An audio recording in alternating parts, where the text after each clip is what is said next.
তো বন্ধুরা এই যে আজকে করা হবে পালক চিকেন। পালক চিকেন বলে তো নাকি?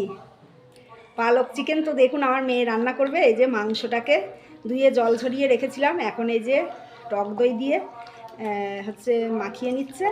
আর টক দই, সামান্য একটু হলুদ, সামান্য একটু লবণ। রান্নাটায় কিন্তু আমি হলুদ দেবো না, তো মাংসটায় সামান্য একটু হলুদ দিয়ে আর লবণ দিয়ে টক দই দিয়ে মাখিয়ে আধা ঘন্টা মতো রেখে দিতে হবে। আর এদিকে দেখুন আমার কাটাকুটি, এই যে পালং শাক, একতাড়ি পালং শাক নিয়ে এসেছিলাম, এটা আমি কেটে ধুয়ে রেখেছি, এটাকে সেদ্ধ করতে হবে। আর এখানে আছে ধনিয়া পাতা আর কাঁচা লঙ্কা। এদিকে আছে দেখুন আলু, পেঁয়াজ, রসুন, আদা। তো আমি এবার মশলাটাও করে নেব আর এই পালং শাকটা সিদ্ধ বসাবো। তো চলুন দেখতে থাকুন আপনারা। তো বন্ধুরা এই যে দেখুন পালং শাকটা আমি জল ঝরিয়ে নিয়েছি, সিদ্ধ করে, সামান্য একটু সিদ্ধ করে নিয়েছি। তো এবার এটাকে আমি পেস্ট করে নেব।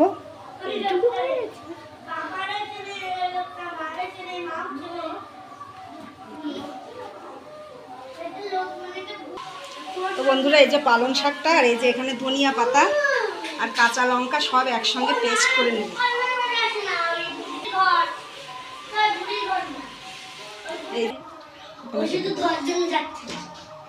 তো বন্ধুরা এই যে পালং শাক, ধনিয়া পাতা আর কাঁচা লঙ্কাটা এই যে পেস্ট হয়ে গেছে। এবার আমি এই মশলাটা পেস্ট করে নেব। এতে মশলা, শুকনো লঙ্কা তো দেবো না, তাহলে কালারটা হবে না। তো এখানে দিয়েছি দেখুন রসুন, আদা আর জিরে, এইটা আমি পেস্ট করে নেব এবার। তো বন্ধুরা এই যে আমার আদা, রসুন আর জিরে বাটাটা হয়ে গেছে। আর এবার তেলও গরম হয়ে গেছে। তো এবার আলুগুলোকে ভেজে নেব। আলু যদিও এতে দেয় না, কিন্তু আমি আজকে শুধু মাংস আর ভাত করছি, তো তাই জন্যে আমি আলু দিচ্ছি। না হলে একটু খাবো কি দিয়ে, শুধু মাংস দিয়েই আজকে খেতে হবে, তাই জন্য একটু আলু দিয়েছি। এই যে ছোটো ছোটো করে কয়েক পিস আলু দিয়েছি, যাতে আমাদের 4 জনের দুবেলা হয়। আজকে আপনাদের দাদা বাড়ি থাকবে না, তো যার জন্যে আমরা 4 জন, 3 মেয়ে আর আমি। তো এই যে আলুগুলো ভেজে নিতে হবে। আর এদিকে আমার এই যে পেঁয়াজটাও কুচিয়ে নিয়েছি। তো আমার মশলাপাতি প্রায় রেডি। তো চলুন দেখতে থাকুন। তো এই যে বন্ধুরা আলুটা ভালো করে ভেজে নিয়ে তুলে রেখে এই যে পেঁয়াজটা দিয়ে দিয়েছি। পেঁয়াজটা একটু ভাজা হলো।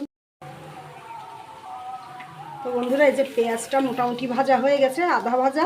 এবার আদা, রসুন আর জিরে বাটাটা এই যে দিয়ে দিয়েছে তেলের মধ্যে। তো এবার মশলাটাকে ভালো করে কষতে হবে। তো এই যে মশলার মধ্যে লবণটা দিয়ে এবার নেড়ে দেওয়া হচ্ছে। মশলাটা হলুদ দেওয়া যাবে না, তাহলে ওই সবুজ কালারটা থাকবে না। তো এই যে বন্ধুরা মশলাটা ভাজা হওয়ার পরে ম্যারিনেট করা মাংসটা এই যে দিয়ে এবার ভালো করে কষতে হবে। তো এই যে দেখুন বন্ধুরা কষানোটা হয়ে গেছে। এবার আমি জল দিয়ে দেবো। জলের পরিমাণ আগে ওইটা, ও জলের আগে আমার সরি মনে নেই আমার। এই যে এই মশলাটা দিতে হবে। এই যে এটা পালং, ধনে পাতা আর সেই কাঁচা লঙ্কা, এই পেস্টটা এবার দিয়ে দেবো।